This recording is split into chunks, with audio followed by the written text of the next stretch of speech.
raise your hands. Majority. Reporters? अच्छा, और जिन्होंने हाथ खड़ा नहीं किया है वो प्रोडक्शन में जाना चाहते हैं, they want to write script writing या किस में जाना चाहते हैं? आप स्क्रिप्ट लेना चाहते हैं, फिल्म मेकिंग में कौन कौन है? Well as I am an anchor, तो हम एंकरिंग के बारे में बात करेंगे और आई होप कि जब तक सेशन खत्म होगा जो लोग एंकर बनना चाहते हैं उनके कॉन्सेप्ट क्लियर होंगे एक एंकर को लेकर, उनकी चुनौतियाँ, उनकी नॉलेज और उनकी ज़रूरतें। आपकी वोकैबुलरी में कितने शब्द हैं? अगर हम बोले आश्चर्य, तो आश्चर्य पुराना शब्द है, तो आपको आश्चर्य का सिनोनिम यानी उसके पर्यायवाची पता होने चाहिए। अब पर्यायवाची में आप बोलेंगे हैरानी, हैरानी उर्दू का शब्द है लेकिन आम बोलचाल की भाषा का शब्द है।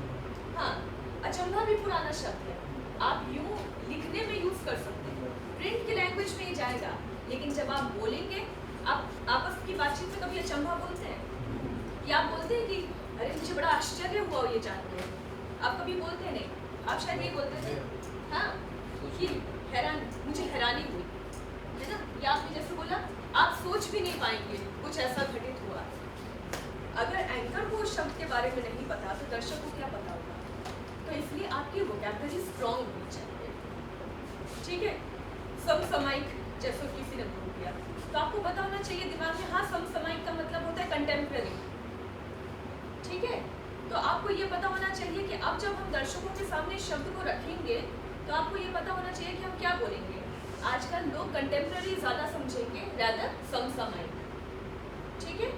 तो आपके पास इतनी नॉलेज होनी चाहिए कि आप दर्शकों तक जब वो खबर को पहुंचाएं, जब अपनी बात पहुंचाएं तो दर्शक को समझ में आए, अब वो चाहे हिंदी भाषी दर्शक हो या वो अंग्रेजी भाषी दर्शक हो। लेकिन अगर पीछे आपका बैकग्राउंड में लिखा हुआ है जीत के जश्न, ठीक है, उसमें साक्षी मलिक की फ़ोटो है, उसमें सिंधु की फ़ोटो है, उसमें दीपा कर्मकार की फ़ोटो है, उसके अलावा जीतू राय की फ़ोटो है, 4 हमारे राजीव गांधी, इस बार 4 राजीव गांधी खेल रत्न अवार्ड दिए जाएंगे, ठीक है?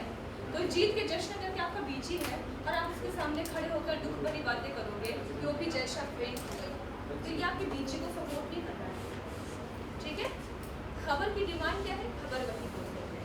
पीवी सिंधु की खबर है, तब तक पीवी सिंधु पर बोलते रहो जब तक आपकी जानकारी जीरो नहीं हो जाती, मतलब जब तक आपने अपने पास जितनी भी नॉलेज कलेक्ट की है वो आपने अपने दर्शकों को नहीं देती, तब तक बोलते चले जाओ, हरा प्रभाव। ये भी एक नियम है, धीरे धीरे पढ़ते रहोगे तो आगे